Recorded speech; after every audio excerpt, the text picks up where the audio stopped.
that you're taking in aluminium. Even someone like myself, who probably knows more on the subject than anyone else living, I still can't avoid it altogether, because even I don't know where it is a lot of the time. That's why we come up with research to try to help people to protect themselves from, everyday exposure to aluminium. There are situations, and these are some of the more controversial areas, and not controversial to me, but they're controversial to the establishment, where our exposure is much more acute, and that would include the use of aluminium adjuvants in vaccines and vaccination. So aluminium is added to 90% of all vaccines, and it's added as something called an adjuvant, and it's added because it will make the vaccine actually work. Without the aluminium adjuvant, it simply doesn't work. But what are you doing there? You're injecting aluminium directly into the body in quite large amounts, and they are actually quite acute amounts. Apologists for the vaccine industry, they say, they use sort of baby talk. They say, the amount of aluminium in vaccines, it's teeny-weeny, minuscule.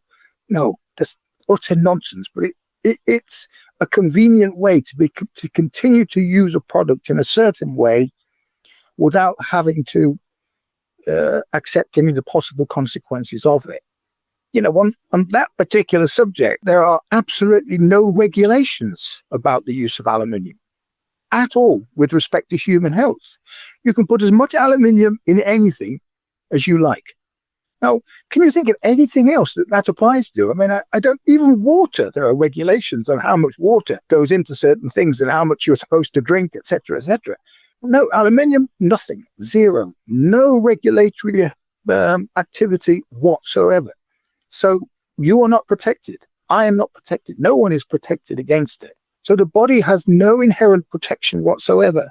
So all that happens with it is it accumulates. So all of the exposure that we have, all of it leads to this sort of gradual buildup. And as I said, the only situations where that becomes more acute are in things like vaccination, where we use aluminium as an adjuvant. And just imagine, you take a newborn infant and you inject it with a vaccine that has a huge amount of aluminium in it. That newborn infant is almost like the perfect guinea pig for aluminium toxicity studies, because nothing that might even just be able to provide some sort of just background protection, like the blood-brain barrier or a good working kidney or a good working gut. None of those things are perfectly developed in an infant, and yet we give them large amounts of aluminium in adjuvants. And then we wonder why we have this epidemic of essentially brain damage in infants. We call it autism. Profound autism is just brain damage. I also have this discussion often. You may have seen some statistics relating to vaccination and autism. They say, or the incidence of autism, particularly in America, they say it's 1 in 30. Well, that's nonsense, really, because a high proportion of those 1 in 30 are just different kids.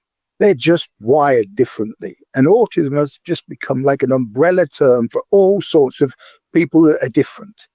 But profound autism is brain damage.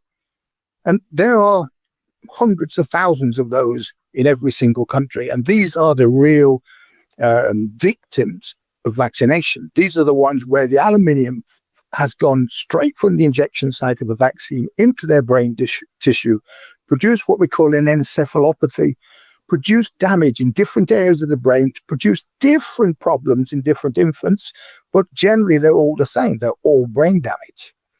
And again, how can I say this? Well, I can say it because we measured the aluminium content of brain tissue in individuals who died with the diagnosis of autism.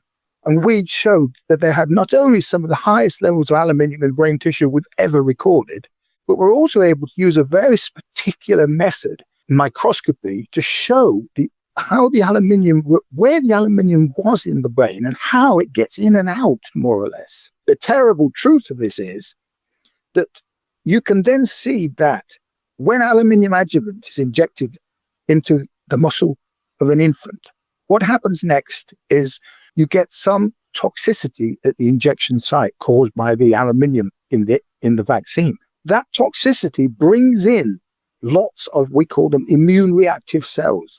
Many of these, and they're about trying to deal with something foreign being injected into a body.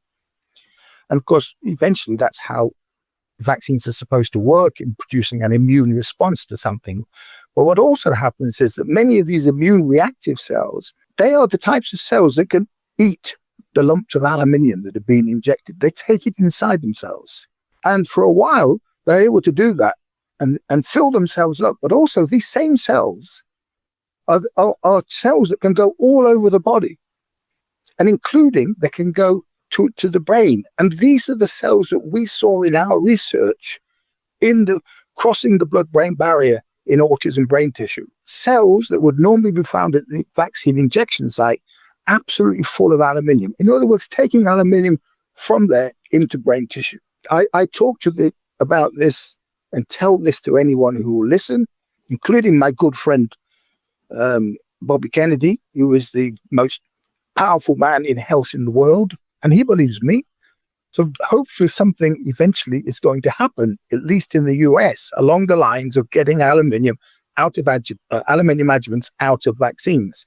Because as much as I said to you, I'm 100% sure that aluminium is the cause of Alzheimer's disease, I'm also pretty damn sure that it's the cause of profound autism. Profound autism, these individuals, it's not Rain Man, it's not Dustin Hoffman, it's not reading the phone book. These are damages where children go into adolescence and adults, they have no independent life whatsoever. They often can't control any of their own body functions. They need 24-hour care day after day after day for all of their lives. This is profound autism. This is caused by aluminium and almost certainly aluminium adjuvants in vaccination.